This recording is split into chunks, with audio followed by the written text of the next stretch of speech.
Fala galera, tudo beleza? Meu nome é André, eu sou fã de luta livre há mais de 30 anos. No vídeo de hoje, nós vamos para o Sincerão da galera, talvez mais quente da história do nosso canal, quando a gente vai falar sobre o SmackDown de antes do Saturday Night Main Event e do show da aposentadoria do John Cena, aonde muita gente falou sobre como o show terminou.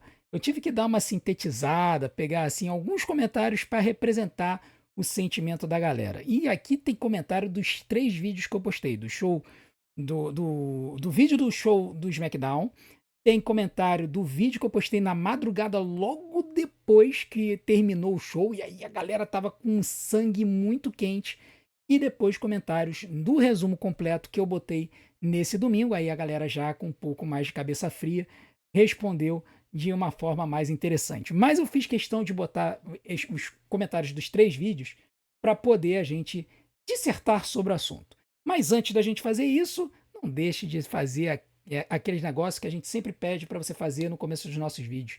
Senta o dedo no like, cara, é de graça, dá uma moral pro tiozão. Quando você senta o dedo no like, você faz com que o algoritmo do YouTube divulgue o nosso vídeo para mais pessoas. Tem gente aí, guru da internet, que fala que para cada like que a gente recebe, o YouTube dá 5 visualizações a mais para o nosso vídeo. Olha só o quanto que o seu like pode nos ajudar. Então, quebra esse galho aí pro tiozão e vamos embora para mais um Sincerão da Galera, agora para falar da aposentadoria do John Cena. Mas a gente vai começar com o SmackDown. E aí a gente tem que começar falando da Zelina Vega, né? Como, né? Vamos falar sobre Zelina Vega. Felipe Vidal disse: o que aconteceu ontem quando a Zelina aplicou um golpe na Rhea? Ela não soube aplicar o golpe lá no ao vivo ou a Rhea que não soube ajudar ela? Porque, mano, deu pra ver claramente a Rhea caindo em cima das costas da Zelina e a Zelina se entortando toda. Se a galera pega no pé da WWE dizendo que tudo falso, aqui pra vocês, ok. Ó, visivelmente aquilo machucou, tá? As duas continuaram o show tranquilo. Beleza, mas eu comprei aquilo, tá? Soltei até um. Ai, nossa! Olha, o Felipe, deixa eu falar pra você. Ali, eu também não entendi na hora o que aconteceu. Eu tive que pesquisar, ver alguns comentários para ver se a galera tinha entendido o que tinha acontecido ali. E aparentemente, o que aconteceu ali é que a Zelina Vega tentou dar um Cold Red na Rhea Ripley. Só que quando ela foi aplicar o Cold Red, ela não aplicou corretamente. O Cold Red ele é um golpe que precisa de uma combinação dos dois lutadores. Quando ela se jogou para cima da Rhea, ela se jogou toda torta. Isso fez a Rhea Ripley perder o equilíbrio. Quando a Rhea perdeu o equilíbrio e a Zelina puxou a Rhea para trás, a Rhea não ia cair corretamente. E aí, como a Rhea não ia cair corretamente, a Zelina ficou com medo e não girou, colocando a cabeça por baixo da perna da Rhea para completar o movimento. Isso acabou fazendo com que ela caísse em pé, a Rhea Ripley perdeu o equilíbrio e caiu por cima dela. E aí ficou aquele negócio esquisitão. Isso foi só um dos botes da luta, tiveram uns 3 botes da Zelina na hora da luta. Ali o erro foi que a Zelina foi muito rápido para cima da Rhea Ripley para poder aplicar o Cold Red. Pelo menos essa é a minha interpretação, tá? Como eu não sou lutador de luta livre, pode ser que eu até esteja tendo uma visão um pouco equivocada, mas pelo menos foi a impressão que eu tive. Tá? É o típica coisa de pessoas que não estão treinando. Tá? A Zelina tá sem lutar há um maior tempão, quando lutou com a Rhea, de repente não ensaiaram o Cold Red antes da execução e a Zelina acabou causando esse problema aí. Enfim, cara, é aquele negócio. Esses erros acontecem, a gente fala sobre isso, a gente não pode ficar julgando o lutador por causa de bot. Mas, no caso da Zelina, tá demais. Entendeu? No caso da Zelina, é uma situação que toda luta que ela faz tem bot. E é um sinal de que ela não tá treinando. Então, assim, se você é um profissional, se você recebe 350, 400 mil dólares, pra você tá lá no main roster lutando, o mínimo que você pode fazer é chegar no dia da luta e você passar o movimento que você acha que tem. Uma execução um pouco mais complexa, tá? Então, é algo que a Zelina precisa se cuidar. Eu acho que a persona dela é legal. A aliança dela com Aleister Black eu acho interessante, mas não dá pra simplesmente chegar na hora da luta e fazer essas besteiras, porque você acaba ficando muito queimada com os fãs. A verdade é que são poucos os que ainda defendem a Zelina. Teve gente que falou que poderia ser porque ela estava triste com o falecimento do tio dela na véspera, poderia ser que a peruca dela estava caindo. Cara, eu prefiro dizer o seguinte: se a Zelina tivesse treinado a coisa, teria saído melhor o golpe. Tá? Independente de peruca ou não peruca, e dificuldade com o tio ou não, eu acho que isso acaba compondo as coisas. E a Zelina claramente ela estava transtornada no começo da luta. Se você olhar uma imagem que a Zelina tá com a Aleister Black do lado de fora do ringue, ela não estava com uma cara muito boa, não. Tá? Então, eu imagino que o psicológico não devia estar muito bem, e aí isso acabou deixando ela mais nervosa do que o normal, gerou o bot, tá? Enfim, se vamos ver se ela, de repente, a WWE dá mais uma luta pra ela aí, pra gente ver se tem como salvar alguma coisa. Agora, nós tivemos vários comentários no vídeo do SmackDown sobre a Jade Cargill, né? E aí eu trouxe dois comentários, um falando bem dela e o outro dando uma criticada para a gente poder dialogar um pouquinho. Tá? O Renato e o Gianluca trouxeram esses seguintes comentários. O Renato disse: pro sincerão da galera, acho que eu sou a única pessoa que gosta da Jade. Penso que ela tem uma boa performance no ringue, com os melhores chokeslams da atualidade, mas falta conseguir se conectar com o público. Se ela conseguisse fazer umas duas lutas, umas duas boas promos mais longas à la Becky Lynch, iniciar uma feud com alguém de peso, como a Rhea ou a Charlotte, o reinado dela mudaria da água para o vinho. E já o Gianluca diz o seguinte: sincerão, sobre o que está acontecendo com a Jade Cargill, chá comigo. Aparentemente a WWE vai seguir o mesmo caminho da AEW, e sinceramente isso é péssimo. Eu vivi um ano disso com o TBS Championship. Ela vem, chama todo mundo daquela palavra com V, bate em todo mundo e chama todo mundo de você sabe. Vai ser isso, a gente se acostumando. A Bianca, por favor, me salve, eu não quero ver isso de novo. Bom, eu acho que o Gianluca matou a charada com relação ao booking da Jade Cargill. Ela está sendo bookada como era bookada na AEW, porque isso preserva o público de ver que ela não é grandes coisas no ringue. Ela tem alguns movimentos, mas ela é muito durona, ela não tem maleabilidade para conduzir uma luta. Então as lutas dela têm que ser rápidas e dominantes. Tá? Eles faziam isso com o Goldberg e fazem isso com a Jade Cargill. Tá? E para ser um pouquinho polêmico, eles fizeram isso com o Brock Lesnar no final da carreira dele. Tá? Só para botar uma pulguinha atrás da orelha de vocês. Agora, com relação a Jade, assim, eu não acho que ela seja completamente descartável, porque ela tem sim algumas qualidades, alguns predicados. O principal é o seu atributo físico e a sua aura quando ela entra na arena. Ela é muito forte, então ela tem condição de levantar lutadoras mais pesadas e isso acaba sempre causando um impacto legal. Ela é uma lutadora crível. Você olha pra ela e você fala: caraca, se eu pegasse essa mulher no ringue, eu iria apanhar. Só que ela precisa ter mais possibilidades no ringue. E eu acho que, e eu vou repetir isso eternamente, o fato de ela ter vindo para a WWE e não ter passado um tempo na NXT foi muito ruim, porque a NXT é o local onde você pode treinar. Os lutadores eles ficam morando em Orlando por um tempo, eles malham e trabalham no Performance Center, eles tanto trabalham o físico como trabalham a parte do ringue, e depois eles vão lá pro ringue da NXT e eles botam isso para funcionar. Então eu acho que a Jade Cargill teria se beneficiado muito dessa temporada na NXT. Por mais que fosse uns 6 meses, como aconteceu com a Stephanie Vacan, ela teria se beneficiado muito desse período de estar ali concentrada, pensando apenas em aperfeiçoar o seu in-ring. Eu acho que isso teria feito maravilhas para ela. E também ter umas aulas de promo, para ela não ficar nessa coisa de ficar repetindo a mesma coisa, porque já tá meio repetitivo. Ela é exatamente o que Gianluca falou. Ela vai lá, xinga todo mundo e fala que ela é quem manda. Já tá demais. Então, assim, eu acho que tem salvação aí, eu acho que tem um potencial aí, mas eu gostaria de ter visto ela passando uma temporada na NXT. Agora, o Luciano César vai trazer um comentário sobre o Nick Aldis e o Drew McIntyre e essa feudzinha que já tá rolando há um tempo aí. Ele diz o seguinte: bom dia, titio. Fico ansioso para ver a visita do Nick Aldis na causa do Drew. Tomara que isso termine em luta. Esses gerentes atuais, Nick Aldis e Adam Pearce, são mais NPCs do que qualquer coisa. Eles precisam estar mais envolvidos em alguma field às vezes. Cara, a gente tem algumas fields com General Managers. Você acabou de citar uma, Drew McIntyre e Nick Aldis. O Nick Aldis ele se envolve um pouco nessa situação do Drew e do Corey. Já no Monday Night Raw, o Adam Pearce, por exemplo, teve uma feud com o Dominic Mysterio, onde o Dominic tentava fugir da raia com relação a uma checagem médica e o Adam Pearce correu atrás. Então, assim, eles às vezes eles se envolvem em algumas questões. O Adam Pearce, por exemplo, está numa feud eterna com o New Day, entendeu? Então, são pequenas coisas que às vezes passam no show que a gente não percebe. Agora, eu te entendo quando você fala que gostaria de ver uma luta entre esses dois, principalmente porque o Nick Aldis é um lutador que estava nativa quando ele entrou na WWE. Só que quando ele entrou na WWE, ele entrou para ser General Manager, e a WWE não botou ele no ringue. E ele é um bom lutador. E ele lutou no passado contra o McIntyre lá na Europa. Então tenho certeza que seria uma belíssima luta no estilo European Strong Style. Tá? Então eu acho que eu tanco a sua ideia, eu gostaria muito de ver esses dois no ringue, sim. Agora, o Fernando vai trazer um comentário que eu quero falar um pouquinho nesse Sincerão da Galera. Ele diz o seguinte: eu fiquei preocupado foi com o SmackDown ter 3 horas. Se forem 3 horas assim, eu dropo. Ele tá falando porque o show do SmackDown não foi grande coisa. A gente deu nota 6 e vocês sabem que aqui no canal, se um show tem nota abaixo de 7, é porque ele foi ruim, na minha opinião. Gente, olha só. Muita gente está preocupada com o fato do SmackDown passar para 3 horas e eu entendo essa preocupação. Eu sei disso porque eu comecei fazendo os reacts do nosso canal, fazendo react do SmackDown de 3 horas. E era extremamente cansativo ficar aqui até madrugada fazendo o react do SmackDown.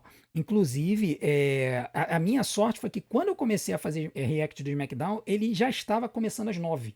Então ele ia até meia-noite. Então isso me ajudou muito, porque se eu estivesse fazendo react até 1 hora da manhã, de sexta para sábado, eu provavelmente ia dormir em alguns shows que aconteceram ali no começo do ano. Mas, se a gente for parar para pensar, foi durante esse período do SmackDown de 3 horas que a gente teve alguns shows que tiveram lutas muito boas. Por exemplo, a luta TLC do SmackDown pós-WrestleMania, as lutas das divisões de duplas. A gente teve algumas lutas pelo Campeonato dos Estados Unidos muito boas também. Então, a gente. Tudo bem, a gente ter um show de 3 horas, tinha umas lutas meio bizarras também. Algumas lutas assim de lower cards que a gente nem entendia por que estava acontecendo. Era encheção de linguiça, mas a gente teve coisas muito boas nesse período. Então, quando o show caiu de 3 horas para 2, eu tenho a impressão que a WWE não soube se ajustar para conseguir entregar um produto legal num tempo tão condensado. Então eles começaram a reduzir algumas lutas, eles tiraram alguns lutadores, algumas histórias de cena. Então o Campeonato dos Estados Unidos, que já estava encostado, ficou mais encostado ainda, principalmente o feminino. Então, assim, a gente ficou olhando assim e ficou assim, cara, de repente não seria ruim aumentar o tempo do show de novo. Mas eu acho que o tempo ideal é 2 horas e meia, que nem o Monday Night Raw. O Monday Night Raw ele foi bonitinho, 2 horas e meia terminou, dá tempo de todo mundo aparecer, todo mundo lutar. Vamos ver como é que vai ser com 3 horas. A WWE, assim, muitas notícias estão dizendo que a WWE vai dar uma bufada no roster do SmackDown. Muita gente falando que deve subir muita gente da NXT para dar uma bufada no SmackDown. A Rhea Ripley já tá aparecendo no SmackDown, dá a impressão que eles vão migrar a Rhea de show, uma coisa que a gente falou lá atrás, já tem um tempo que a gente falou que o ideal seria a Rhea ir pro SmackDown para dar uma mudada. E vamos ver se as coisas melhoram ou pioram. Eu sou um cara que eu sou positivo. Eu sempre penso positivo. Talvez seja o diferencial aqui do canal. Então, eu acho que vai melhorar. Tá? Não vai ficar perfeito. Para mim, perfeito seria 2 horas e meia, mas eu acho que vai melhorar. Vamos aguardar o primeiro show do ano, dia 2 de janeiro. Teremos Friday Night SmackDown de 3 horas. Vamos ver como é que vai ser. Vai terminar 1 hora da manhã. Paciência. Agora o Debate Wrestling vai trazer um comentário sobre talvez a grande estrela do fim de semana sem se chamar John Cena, né? Um lutador que, assim, quando eu conheci, eu descobri, cara, esse cara vai ser grande. Ele diz o seguinte: o Oba Femi precisa ser uma das estrelas principais da WWE. O cara tem tudo o que precisa, arrisco a dizer que ele é melhor que o Bron, mas aí é mais uma opinião pessoal minha, pois gosto mais do Oba. Olha, eu vou falar pra você, cara, eu tô contigo, tá? Eu tô contigo.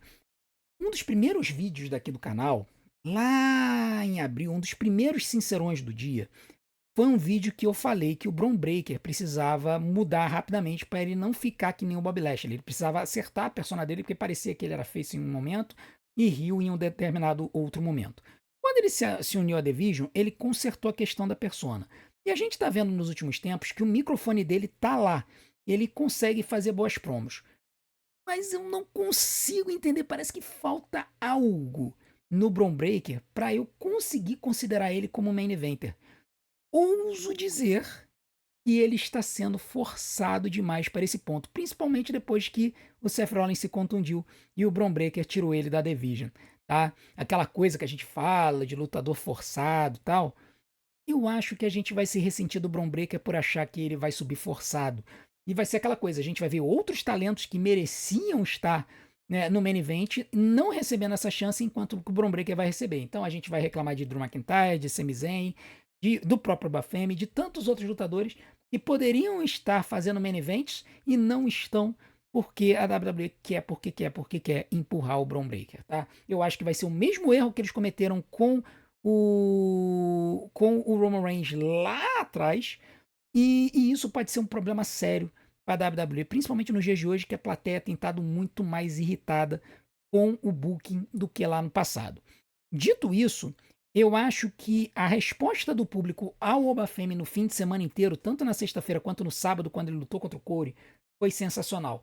No final do show, teve um comentário de alguém que botou aqui, um dos comentários que colocaram aqui, decifraram qual foi o grito da plateia quando o Drew McIntyre interrompeu a luta. O público estava pedindo para recomeçar a luta. E eu achei um grito muito interessante. Se fosse a WWE, talvez eu tivesse feito isso. Mandava o juiz falar com os dois, falar, cara, se inventem mais 10 minutos de luta aí e a gente se vira. Porque a luta estava caminhando para ser uma luta excelente. E o Obafemi tem uma aura absurda, ele tem uma entrada sensacional, talvez a melhor da WWE hoje. E o cara luta muito bem e proma muito bem. A gente viu isso na sexta. Quem acompanha só o main roster. Quem acompanha NXT, meu irmão, já sabe. Então, assim, o Obafemi, ele é um talento, eu ouso dizer que é um talento geracional. Aquele cara que aparece e você olha assim, meu Deus do céu, esse cara tem que ser empurrado para ontem. É quase a mesma coisa que foi com o Brock Lesnar em 2002. E o Brock Lesnar ganhou o título em 5 meses. O título, o campeonato indiscutível da WWE, ele ganhou em 5 meses. E eu olho pro Obafemi, eu vejo ele entrando pro ringue, encarando o Cody Rhodes, e sabe o que eu penso? Esse cara tem a mesma aura que o Brock Lesnar. Eu consigo acreditar que esse cara daqui a 5 meses vai ser campeão mundial da WWE. É assim que eu vejo o Obafemi. O cara é sensacional. Vamos ver o que a WWE vai fazer com ele. Ele é o atual campeão da NXT. Vai ter uma defesa no New Year's Evil. Não sei se ele perde esse título para subir de vez ou se ele ainda vai subir mantendo o campeonato da NXT por um tempo. Se vocês quiserem ver o Obafemi lutando e promando e fazendo de tudo que é bom, assista o NXT com a gente. Nas nossas lives vocês não vão se arrepender. Agora vamos para o show de aposentadoria do Cena e vamos falar bastante sobre isso, tá? Primeira coisa, vamos falar sobre a qualidade da luta, tá? Por quê? Porque muita gente reclamou da qualidade da luta. E ao mesmo tempo teve gente que gostou. Então eu queria trazer esse contraponto aqui. O Luiz Otávio não gostou e a Blackthorn gostou. Vamos ver os comentários. O Luiz Otávio disse o seguinte: a luta em si foi ruim, cara. Bem ruim. O Cena deu socos e fez de 5 moveset. Foi limitado, esquisito, péssimo. Já a Blackthorn diz: como é doida a percepção das pessoas, né? Eu amei a luta do Cena, eu amei que ele deu tap out sorrindo. Eu achei o Saturday Night Main Event bem bom em geral. Dito isso, a field está pronta, subam o Obafemi imediatamente e façam a field com o Drew para ontem. Bom, primeiro de tudo, concordo contigo, Blackthorn, o Obafemi tem que subir e fazer field com o Drew McIntyre, e aí eu não vou reclamar do Drew McIntyre chegar e perder pro Obafemi para levar o Oba não, tá? Isso aí eu não vou reclamar. Agora, com relação à luta em si, vamos lá. Eu acho que a primeira reação das pessoas foi comparar a luta da aposentadoria do Cena com o Gunther com as lutas que ele fez recentemente que foram excepcionais. Exemplo, Logan Paul, Sami Zayn e AJ Styles. Por quê? Porque nessas 3 lutas o Cena ele modificou o seu moveset e começou a aplicar finalizadores de outros atletas, o que fez com que essas lutas saltassem para um nível estratosférico de qualidade. E aí, quando o pessoal pega essas 3 lutas e compara com a luta de aposentadoria do Cena, e aí esquecem das lutas que ele fez com o Dominic, que foram lutas mais formulaicas, o pessoal fala, a luta foi chata. Mas eu acho que foi um fator de comparação injusto. Porque Logan Paul, Sami Zayn e AJ Styles são um tipo de lutador que o Gunther não é. Os 3 são lutadores técnicos, high flyers e mais leves. O Gunther, ele é um lutador powerhouse da escola de luta livre conhecida como European Strong Style, que lembra muito a luta livre japonesa. E é simplesmente pancada na cabeça. É pancada realista o tempo todo. Então, quando as pessoas comparam aquelas lutas de lá de trás com a luta do Cena com o Gunther, a comparação fazem elas acharem, pô, a luta foi ruim. Por quê? Porque a gente não viu aquela maravilha daquela quantidade de moveset, de spots que a gente viu naquelas 3 lutas. tá? E eu tô falando isso porque recentemente eu fiz uma tier list das lutas de aposentadoria do Cena. Esse vídeo vai ao ar essa semana aqui no canal, vocês vão poder ver. Então, eu acho que ficou essa base de comparação. Se essas três lutas não tivessem acontecido, talvez o pessoal não tivesse reclamado tanto de como a luta se desenvolveu. Agora, o que eu posso dizer pra vocês é o seguinte: lá na gringa, entre todos os criadores de conteúdo, todo mundo que avalia a luta do Cena e do Gunther, todo mundo teve uma avaliação muito parecida com a minha, de que a luta foi excelente, a luta teve um excelente tempo e teve uma história muito bem contada. Às vezes você vê uma luta com muito spot, mas você fala assim, tá, tudo bem, são os spots pelos spots, mas a luta não tem história. Essa luta tinha uma história. O Gunther queria fazer o Cena bater. O Cena queria sobreviver e ganhar sua última luta.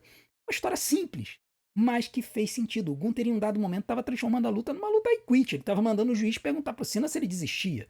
E então, assim, eu acho que essa história ficou muito boa. Eu gostei da luta por causa disso. E, assim, o fato da galera que, pô, tem gente aí que tá na estrada há 10, 15 anos fazendo review de luta livre. Inclusive, um dos caras em quem eu me influencio para fazer o meu review de estrelas, no recap dele, ele tem um site nos Estados Unidos. O cara, e, assim, eu conheço esse cara há mais de 20 anos, porque eu via ele no site que eu acompanhava lá atrás, depois ele criou um site dele mesmo. Ele também deu 4 estrelas e meia pra luta, entendeu? Então, assim, eu acho que as pessoas se ressentiram da luta porque compararam com as outras três, viram um estilo de luta diferente que eles gostam, que inclusive é um estilo muito parecido com o que a gente vê na AEW, aí fica a galera comparando WWE com a AEW, e aí chegou e falou, cara, eu não gostei disso aqui, eu não gostei disso. E o que sumariza essa dicotomia foi uma postagem que o Gunther fez e emulou um comentário que o Michael Cole fez durante o show. E o Michael Cole disse o seguinte: esta noite, a luta livre profissional matou o entretenimento esportivo. Perceberam a coisa? É como se ele tivesse dito o seguinte: uma luta mais realista, mais brutal, venceu a luta que é para entreter todo mundo. E aí o Gunther chega na postagem nas mídias sociais dele e botou: Professional Wrestling is bigger than sports entertainment. Luta livre profissional é melhor do que entretenimento esportivo. Cara, tem gente nos dois campos, tem gente que gosta dos dois campos, tem gente que botou nos comentários do vídeo exatamente sobre isso, que a WWE ela tá tentando abraçar os dois públicos e não tá conseguindo, né? Ao contrário da AEW que escolheu muito bem o que ela quer, né? Então, assim, a WWE ela precisa decidir o que ela quer da vida. Então, eu acho que é isso que tá fazendo com que tenha essa dicotomia aqui. Muita gente não gostou da luta e muita gente gostou da luta, tá? Bom, agora nós temos dois comentários sobre o fato do Cena ter batido e desistido da luta. O Thomas diz o seguinte: o John Cena perder por submissão é sacanagem. Seria tudo bem ele perder por contagem, ou seria até mais simbólico ele perder por nocaute. Pra ficar poético, tipo, heróis de verdade podem morrer, mas não desistem. Porém, não bota o cara pra dar tapinha. O pior é que isso deve ter sido ideia do John Cena. Isso é prova de que lutador não devia ter opinião. Só faz o que os roteiristas mandam e fica quieto. Já o João diz o seguinte: sinceramente, o ponto John Cena perder por desistência na última luta eu gosto. Acho bem condizente com o que ele mesmo disse, de que o corpo não aguenta mais. E foi uma ótima construção para isso. O personagem morre e se aposenta junto dele. O problema é como foi feito. Acho que dava para ter sido feito de forma mais emocionante a luta em si e até o momento da desistência. Vamos lá. Eu acho que todo mundo e a mãe que conhece de luta livre sabia que o Cena iria bater. Tá? Eu acho que todo mundo já sabia qual ia ser o resultado da luta. O Gunther iria fazer o Cena bater. Estava escrito nas estrelas. Só que todo mundo estava em negação. Todo mundo estava falando assim: não, a WWE não vai permitir que o Cena, que disse nunca desista, vá desistir na sua última luta. Ok. Eu entendo o ponto de vista de quem fala de que teria sido melhor o Cena ter apagado. Tá? Eu entendo. Por quê? Porque é uma questão de construção de personagem. Tá? Você tem um argumento que é construção de personagem. Numa construção de personagem, O Cena, que dizia que nunca desiste, desistiu, e isso foi contra a sua personagem. Porém, eu também entendo e eu fico do lado daqueles que dizem que o personagem do John Cena, lá da época do Super Cena, não condiz com o personagem de hoje. O Cena de hoje era um Cena, entre aspas, velho, cansado e que já estava pronto para se aposentar. Tanto é que ele disse: eu vou fazer isso porque o meu corpo já não está aguentando mais. Ele falou isso em várias entrevistas, tá? Então, por conta disso, neste novo cenário, nesta nova situação, o Cena chegou e disse: cansei. Mas tem uma outra coisa muito importante, que é a questão do sorriso. Por que o Cena sorriu na hora de bater? Bom, quem conhece o Cena fala que e ele falou isso em entrevistas e tudo mais, que ele queria deixar a luta livre melhor do que quando pegou. E existe sim essa velha tradição do lutador, quando está deixando a companhia, quando ele está se aposentando, ele perder e elevar o próximo cara. Isso é uma tradição, tá? E a verdade é que a única forma de garantir que o Gunther sairia como um mega heel dessa luta seria o Gunther fazer o Cena bater. E aí o melhor comentário que eu ouvi a respeito desse sorriso foi de um camarada que tem um canal chamado Wrestling Days. É um desses reactors que aparecem nesses vídeos de compilação de react da gringa. É um cara barbadinho, que é britânico, eu acho, tem uma voz com sotaque, ele sempre fala de cara pra câmera com fundo verde. E esse cara, ele disse o seguinte no react, na hora. O Cena deu um presente pro Gunther. O Cena deu um presente pro Gunther. Quando o Cena bate, sorrindo, ele reconhece: a sua hora chegou. 2, não adiantaria ele continuar lutando, ele iria pagar. E 3, ele sabia que ele iria garantir um futuro melhor para a companhia e para a luta livre se ele batesse. Então, eu entendo todo mundo que reclamou, eu entendo a visão de todo mundo que acha que isso ia contra o personagem, que matou o personagem, mas na minha visão, o personagem do Cena no ano final dele era outro. O Super Cena morreu. Ele chutou de um monte de golpe? Sim. Mas o seu AA praticamente não funcionou. Ele ganhou o campeonato mundial com cinturada na cara no Corey. Ele chegou a ter luta que ele mandou 5 AAs e Avalanche AA e isso não finalizou a luta. Sinal de um campeão desgastado em final de carreira. Então, esse campeão desgastado em final de carreira na sua última luta vai querer sofrer? Não. Ele bate e entrega de presente para o seu oponente a pecha de dizer que ele fez o seu oponente desistir. Então, eu fico nesse campo, pensando depois, assim, pensando com muita calma durante o fim de semana, respirando, pensando no futuro da luta livre. Para mim, essa foi a decisão mais correta. Fazer o Gunther forçar o Cena a bater foi a decisão mais correta. Por mais que os fãs tenham detestado. E quanto aos roteiristas mandarem o lutador ficar quieto, isso não acontece. Na verdade, o que acontece na luta livre é um diálogo. Os roteiristas, eles criam a história, mas o lutador ele tem condições de chegar lá e dar uma azeitada na história, porque muitas vezes ele tem uma visão de personagem e tudo mais. Em alguns casos esse lutador ganha, em outros casos ele perde. E na minha opinião, cara, o John Cena, ele merecia ter liberdade criativa do jeito que ele quisesse. Se ele quisesse se aposentar com todos os títulos de simples da companhia, por mim ele poderia. Ele poderia ter mandado, poderia ter ido embora com todos esses cinturões. Eu ia reclamar, mas depois no show seguinte eu já ia ver cinturões novos e estava tudo bem. Ele escolheu perder. E escolheu perder batendo. Isso é muito nobre da parte dele.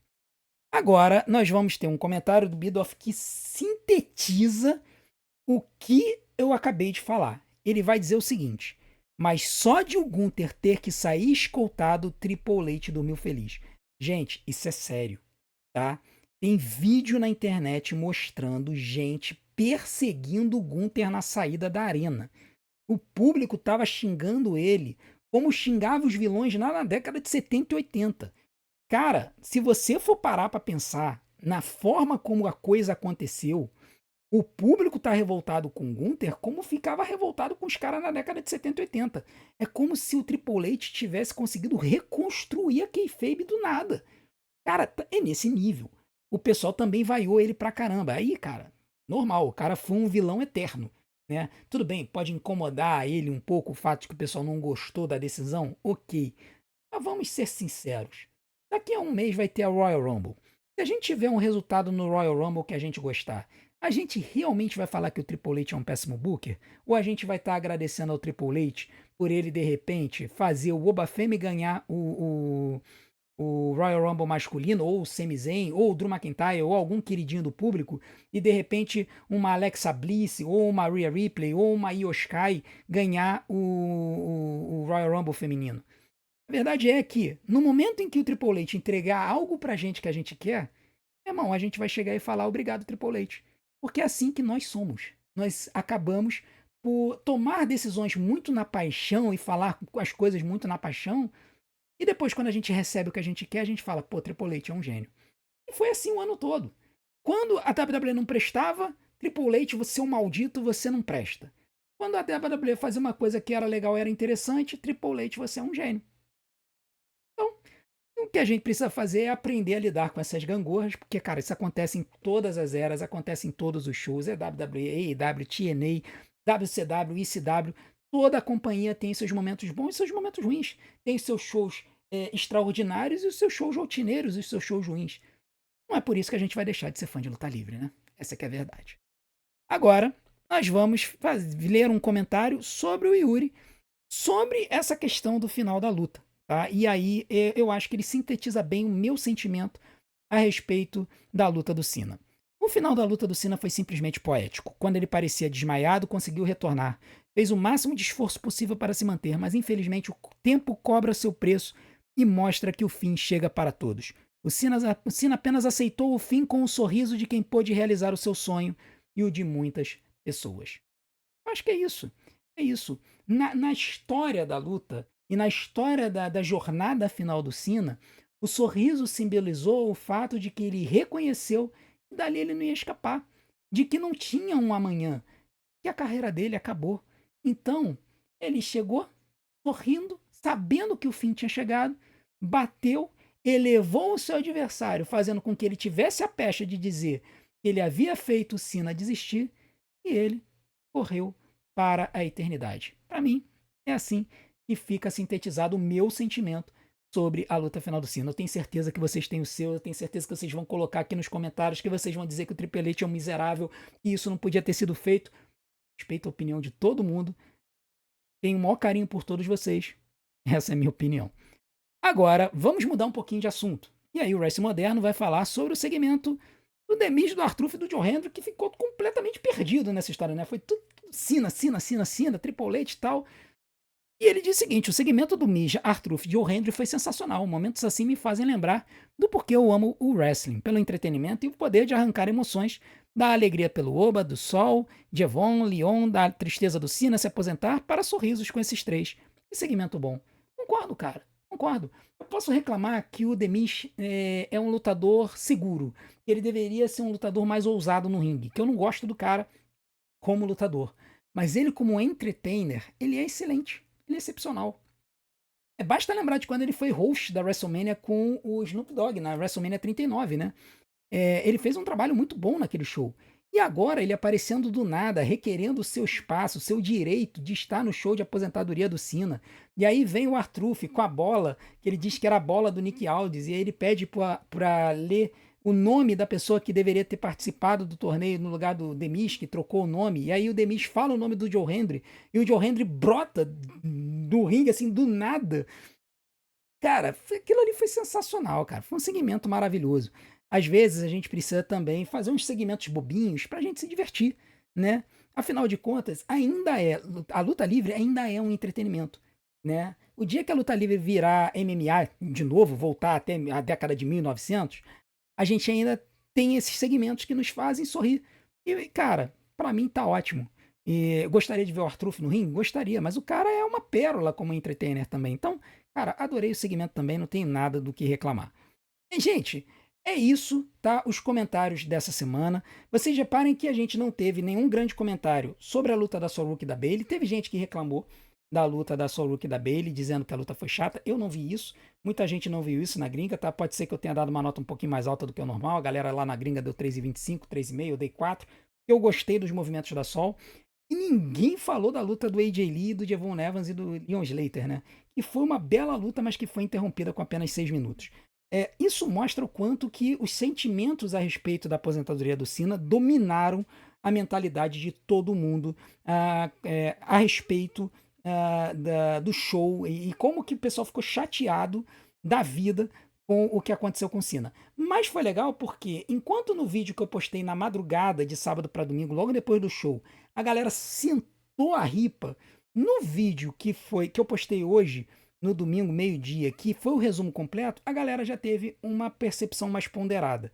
E eu acho que é isso que vai acontecer. A partir de agora, a gente vai viver uma nova era sem o John Cena, sendo que, na verdade, cara, a gente já vivia essa era até um ano e pouco atrás. A gente nem imaginava que ele ia voltar para uma turnê de despedida. Pra gente, ele já estava aposentado, ele estava lá em Hollywood, entendeu? Mas ele voltou para nos dar essa oportunidade.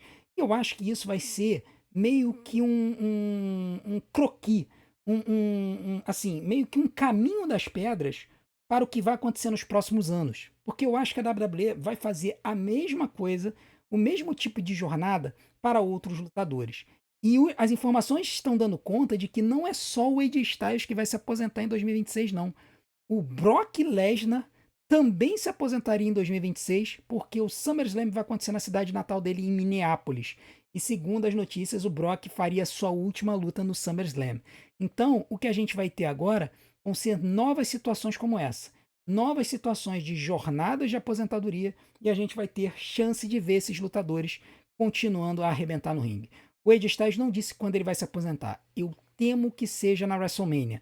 Mas a gente vai ter a oportunidade de ver um restinho de luta deles ao invés de simplesmente o contrato vencer e eles sumirem.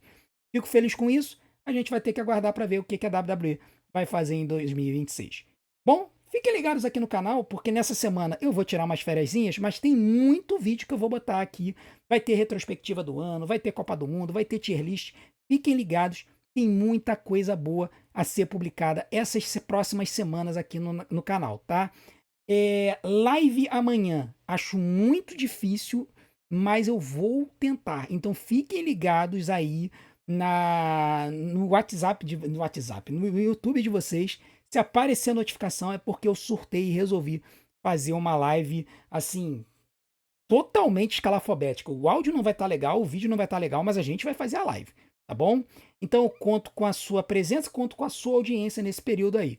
E desde já eu quero desejar um Feliz Natal para todos vocês. Se a gente não se vê em live até o Natal, eu acho difícil, eu acho que no dia 22, no Monday Night Raw do dia 22, eu devo fazer a live. Mas se por algum motivo a gente não se vê, desde já eu desejo um Feliz Natal para todos vocês. Muito obrigado pela audiência de vocês, fiquem ligados nos nossos vídeos e não deixem de continuar ajudando o nosso canal. Eu fico muito feliz da gente ter chegado a 1.511 pessoas assistindo simultaneamente a live da aposentadoria do Cena. Agora a meta é 2.000 no Royal Rumble, quem sabe? Eu conto com você. E não deixe de se inscrever no nosso canal, a gente quer chegar a 10 mil inscritos até o final do ano. Eu conto com o seu apoio. Vou colocar algum vídeo aqui na tela para que você possa assistir e maratonar, porque afinal de contas, tempo de visualização é o que faz o YouTube divulgar a gente.